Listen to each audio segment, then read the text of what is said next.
Good morning, and thank you for joining us at the Morning Poop with Joel Huxley of JM Washington. You know, we've really started talking about a lot of different things, and you're kind of like, oh, what's he going to talk about today? Well, you know, I'm going to try to keep the blur down too. So if I look down, it's because I'm trying to make sure that you can not have to watch my glaring glasses. I'm going to have to figure out how to fix that for future. So having fought and won, a revolution against unchecked political power, the American founders, were determined not to install a government of their own that would degenerate into tyranny. As they quickly discovered, however, the real scourge of the young Confederation was not centralization, but the Confederate form of government itself. Historically, confederations had been effective in rallying desperate and small powers against large common foes. So the 1781 Articles of Confederation and Perpetual Union sought to unite the 13 states against an external threat, especially Great Britain. Having seen the excesses of British rule, the colonists sought a form of government that would chasten rather than empower the central government. Designed to ward off foreign invasion, facilitate free trade among the states, and bring order to their interaction, the Confederal Constitution, America soon discovered, invited as many problems as it solved.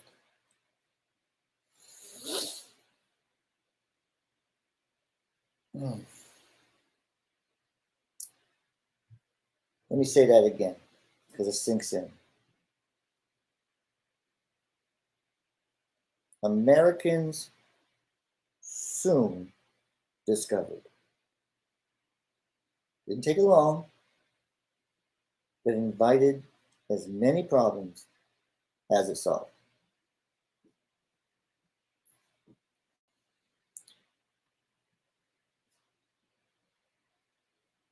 American history. Our first Constitution was a confederation.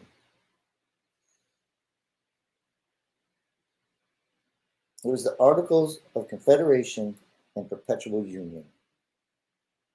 It was 1781.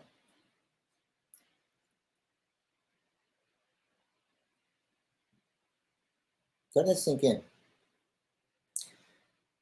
And I know it's kind of odd, we're talking about a confederation. 13 separate colonies, states, working together, unified, and there were problems.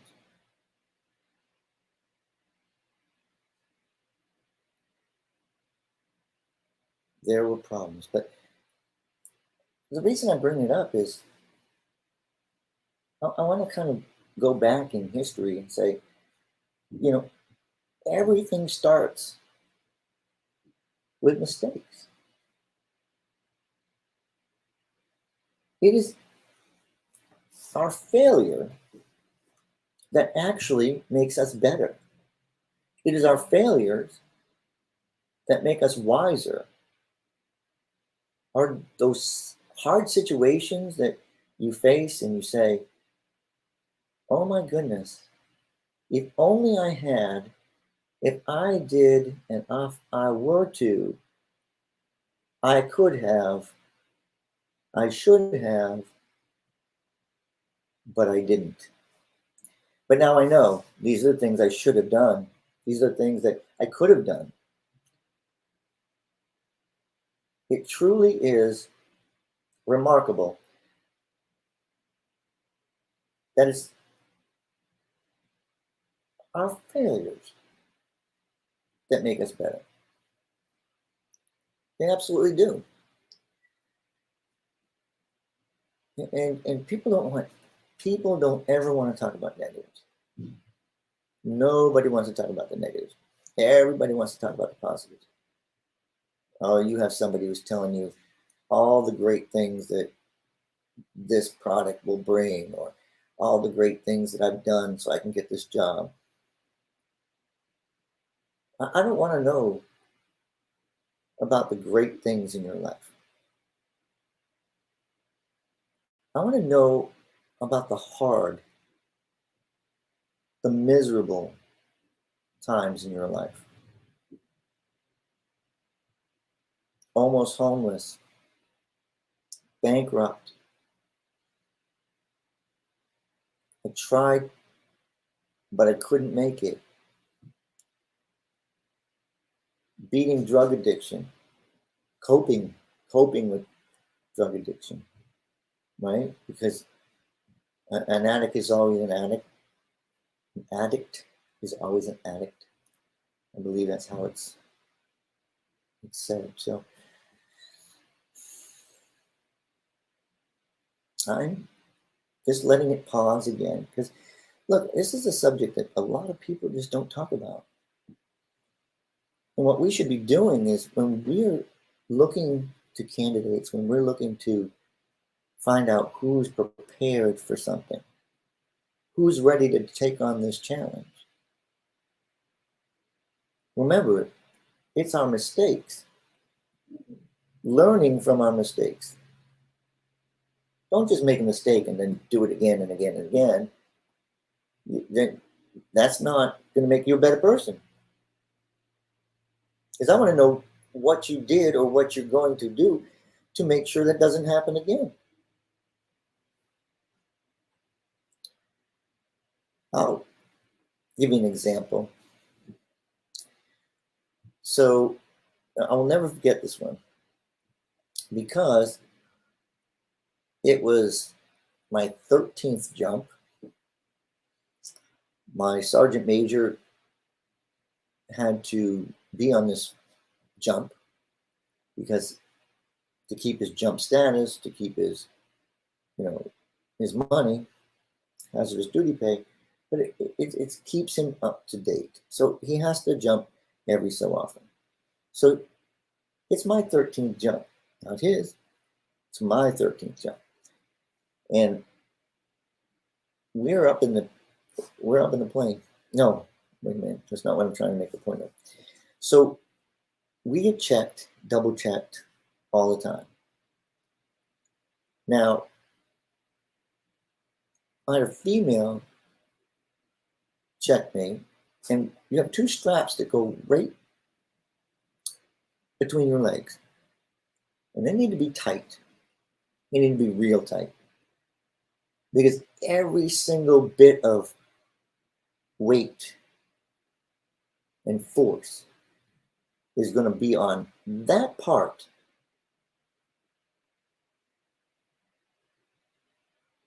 So think about it. The chute's going to open up. You're going to go straight up. And it's pulling. It's going to be right there at your crotch. Well, it's happened to everybody that you've left them too loose. But they're checked and double checked. How can you be checked and double checked? Well, was it me that kind of wasn't cooperating when she went and checked it because she has to run her hand? Or was it just tight enough where she didn't, hey, he'll learn.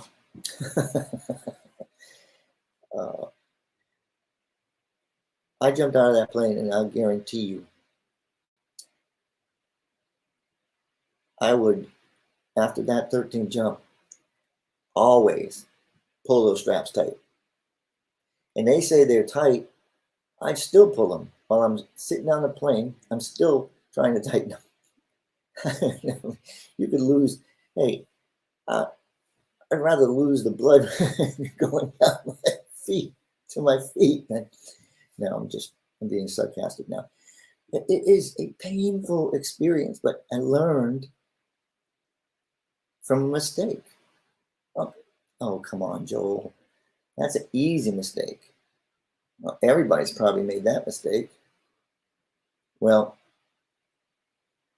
I hope and I pray that everybody who's made that mistake learned from it, because it was painful.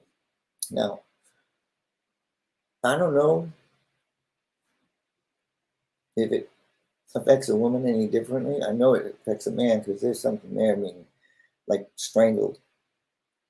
But I'm sure it's not as pleasant for the female either,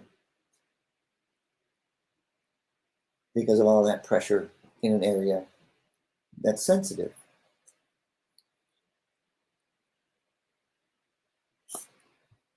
But our country began as a confederation. We literally had the Articles of Confederation and Perpetual Union.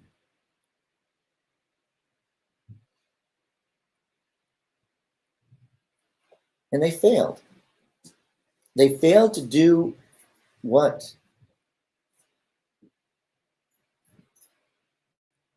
we set out to do.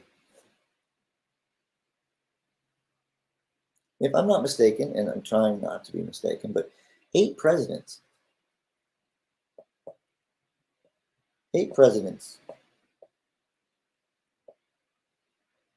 would serve in the Confederation. Not at the same time, but 8. So George Washington is the first president of the United States, under the U.S. Constitution. Doesn't mean there wasn't leadership before that.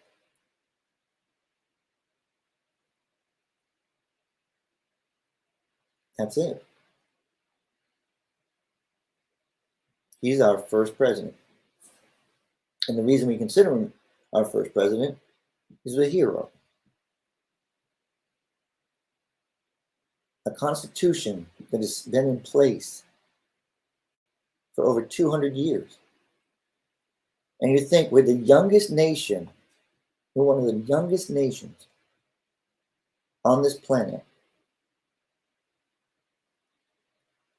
yet we're one of the most powerful, and we've had the longest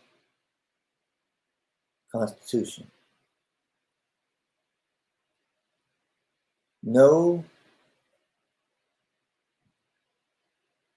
it's not exactly the same as it started, but we learn from our mistakes. So amending a constitution may have to be hard, but doable.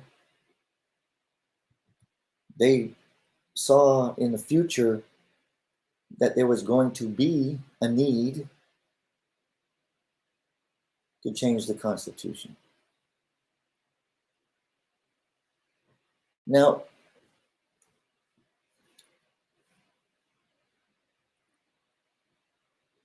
if we were to look at, let me see if I have it here. I might have it here.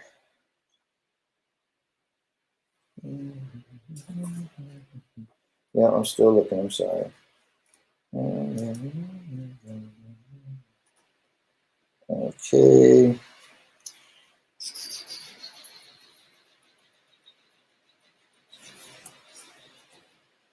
Okay, I'm trying to find. I think I found it. No, how am I not? Okay, and I'm right. I'm trying to find the 18th Amendment, and my mind is going blank because I'm trying to look for XV, I. And I'm like, okay. But it was ratified on January 16th, 1919.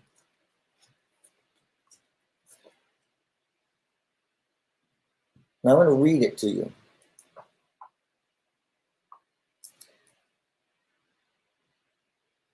Because I don't need to read the one prior to it, but you'll know what we're talking about.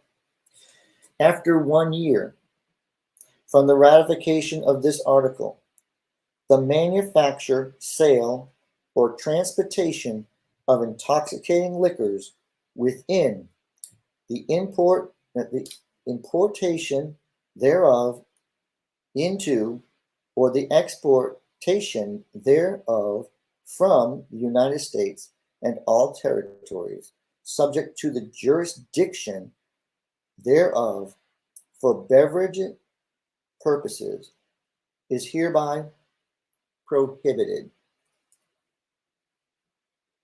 The Congress and the several states shall have concurrent power to enforce this article by appropriate legislation. This article shall be inoperative unless it shall have been ratified as an amendment to the Constitution by the legislature of the several states, as provided in the Constitution, within 7 years from the date of the submission hereof to the states by the Congress.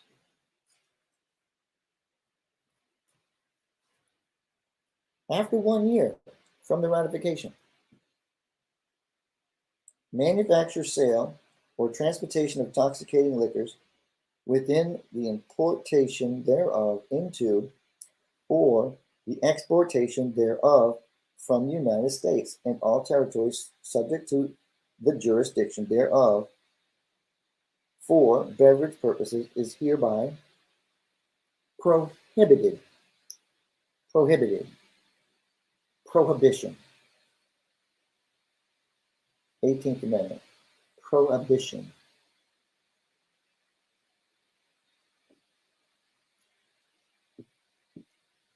It was ratified. It made it, it was ratified January 16th of 1990. So a consensus was formed that alcohol should be prohibited.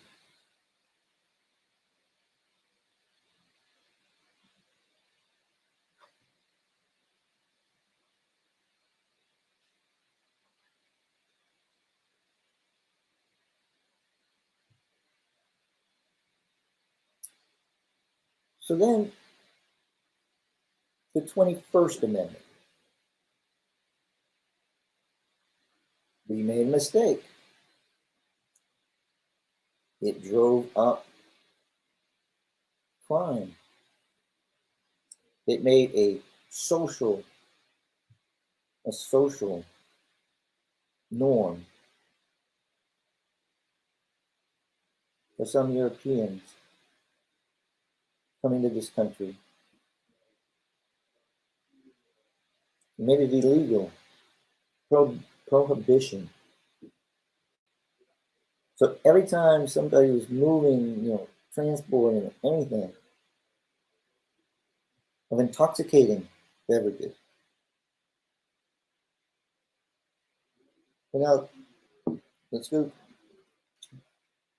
1919. On December 5th of 1933, we get the 21st Amendment. The 18th Article of Amendment to the Constitution of the United States is hereby repealed. The transportation or importation into any state, territory, or possession of the United States for delivery or use therein of intoxicating liquors in violation of the laws thereof is hereby prohibited. The article shall be inoperative unless it shall have been ratified as an amendment to the Constitution by conventions in the several states as provided in the Constitution within 7 years from the date of submission hereof to the states by Congress. 18th Amendment, 21st Amendment, joined at the hip. Some bright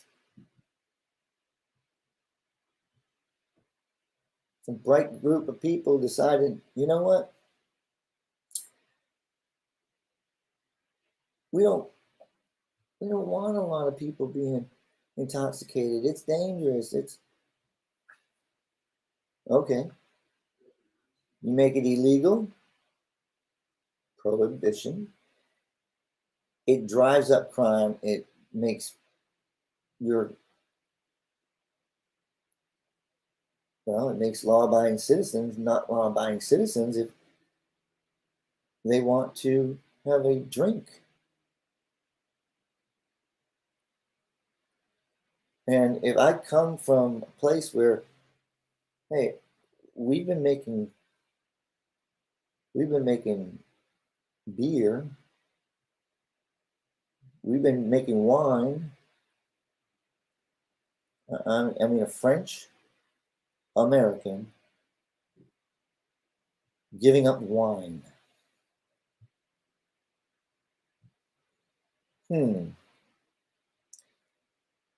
Ponder that for a minute. Whiskey, Scotch. Yeah. You guys that don't drink are going, who cares? But those that take a drink every once in a while, hey, that's a big deal. They learn from their mistakes. So the whole point that I'm trying to get to is we make mistakes. The Articles of Confederation was put in place. It was a mistake. It needed to be fixed. And it was fixed. And the Constitution was born. The U.S. Constitution was born. And then the U.S. Constitution was not left closed. It wasn't amen. It was not the end. It was amend. And the document still lives today.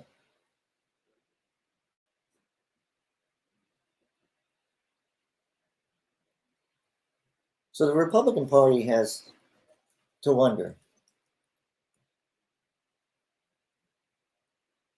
have we made mistakes? May we be going down the wrong alley? Could we be in trouble because we've gotten so radical? Democrats, have you made a mistake? Have you decided that your representation needs to be radical? With radical Democrats and radical Republicans, we're not getting anything done. We're not accomplishing anything. Now, if I support a transportation bill, I can't get it passed because of the Democrats, or it's not being proposed because we're doing all kinds of other stuff. That was a big bill. And it was an expensive endeavor that President Donald Trump, wanted to get passed. It didn't get passed.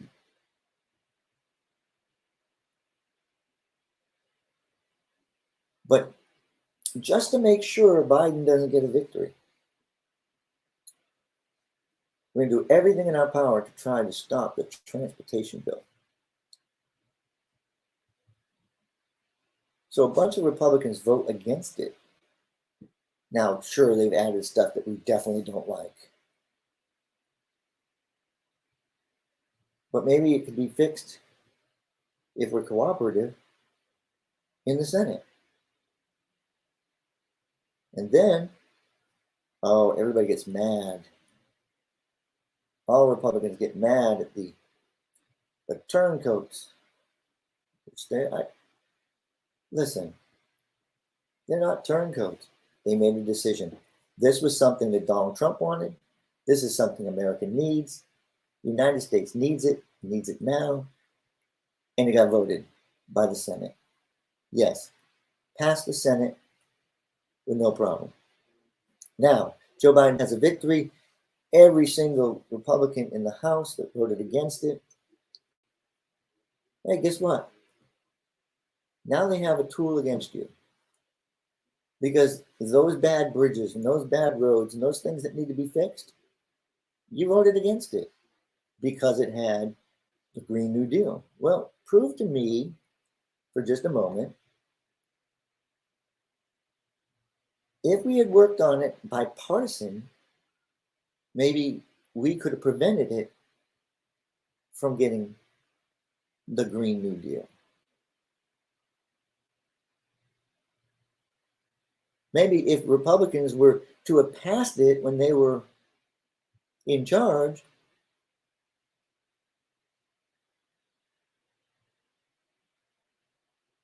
real quick, it's really easy to say, hey, let's put this person in office. But if the wrong person's in office, the wrong person's in office. If it was, I'm going to say it like this, and a lot of people aren't going to like it, but I really think the White House right now is assisted living. We instead of putting in, I'm not saying young, like child young, but avoiding young people aren't involved. Young people get involved a little bit, then they get out. When are they going to be involved where they say enough is enough? We don't need any more geriatric leadership. Look, 2 presidents in a row, 70. Man, I'm glad that people live long lives, but I worry about Joe Biden. I really do. If he were to pass away, for me, the vice president is what I fear. And even if the vice president were not to take over, like maybe she resigns and then all of a sudden, who next in line is? Nancy Pelosi. So Republicans, it could always get worse before it gets better.